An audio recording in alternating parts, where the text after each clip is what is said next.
de terrain donc ñu bàyyi xel encore une fois sur les entraînements yi nga xamante ne suñu gaynde yi dinañ ko amal ñu bàyyi xel ban schéma le Pape Thiaw di indi au niveau du milieu de terrain. On reste toujours avec la compo probable: Edouard Mendy, Antoine Mendy, Kalidou Koulibaly, Moussa Niakhaté, Ismaël Jakobs. Au niveau du milieu de terrain, Pape Alassane Gueye, Idrissa Gana Gueye, Pape Matar Sarr. En attaque, est-ce que vous êtes d'accord avec le trio Iliman Ndiaye, Ismaïla Sarr ak Nicolas Jackson? On attend vos réactions. On va continuer toujours sur li nga xamante ne nag moom mooy suñu voilà suñu émission bii di Actu Sport. Donc on continue ñu ñëw sur tamit ki nga xamante ne moom mooy Nicolas Jackson bi nga xamante ne war na football niki tey, donc final bi war a am diggante Chelsea ak équipe bi nga xamante ne nag moom mooy Betis Séville. Donc ça va être un match très important.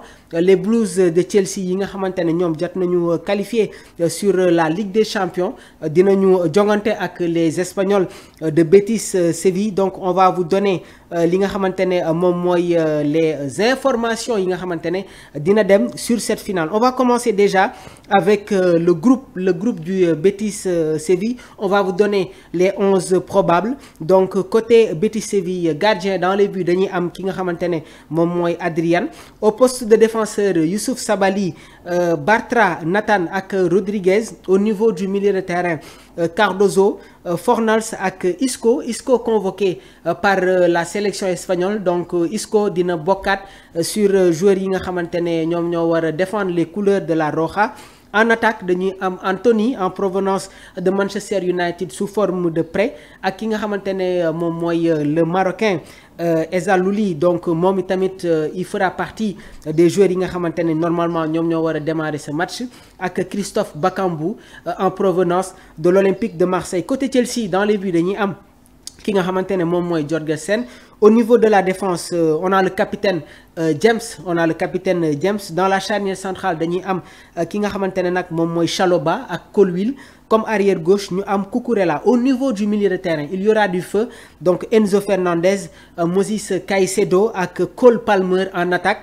Neto, Nicolas Jackson, Madueke. Nicolas Jackson qui fait son retour gannaaw ba mu manqué wee ñaari match yi nga xamante ne Chelsea football na ko en championnat. Donc il fait son retour sur cette finale bi nga xamante ne les hommes de Enzo Maresca war nañ ko football niki tey. Donc Chelsea devrait aligner une équipe proche de celle qui a assuré sa qualification en Ligue des Champions avec Maresca, misant sur Jackson en attaque pour faire la différence. Du côté du Betis, Pellegrini doit gérer quelques incertitudes médicales, mais s'appuie aussi sur des cadres comme Isco ak Bakambu pour tenter de remporter leur premier titre européen. Au niveau international, Chelsea moom jot na am ñaari Ligue des Champions. C'était en 2011-2012 ak 2020-2021. Donc Ligue Europa jot nañu am ñaari titre, benn bi c'était en 2012-2013 et en 2018-2019 ñoom itamit gagné nañu la Ligue Europa. Coupe des coupes am nañ ci ñaari titre, benn bi c'était en 1971, benn bi en 1998. Super coupe de l'UEFA am nañ ci ñaar, donc am nañ ci ñaar en 98 ak 2021. FIFA Coupe World Coupe c'était en 2021, ñoom itamit am nañ ci benn titre. Donc mu nekk tamit palmarès des Blues au niveau international. Donc Chelsea nag bokk na sur l'un des rares clubs européens à avoir remporté les 3 trophées principales compétitions UEFA, Ligue des Champions, Ligue Europa, Coupe des Coupes. Et ñu ngi leen di wax ne que Chelsea, le club a été créé en 1905.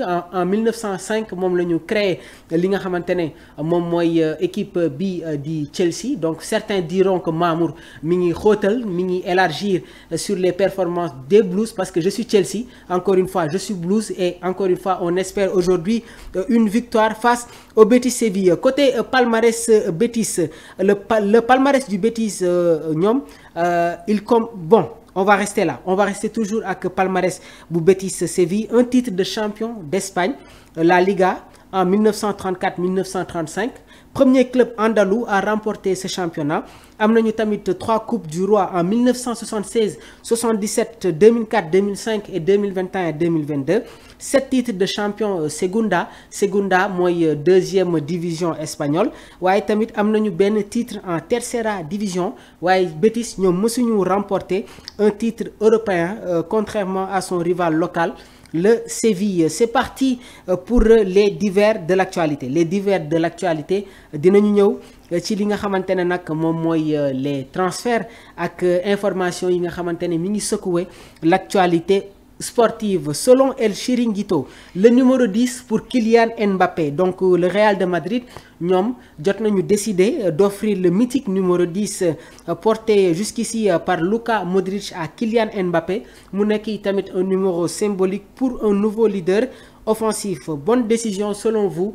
On attend vos réactions. Donc suñu jógee foofu tamit dañuy ñëw ci Carlo Ancelotti moom mi ngi juger les Brésiliens qu'il a entraînés. Selon l'ancien entraîneur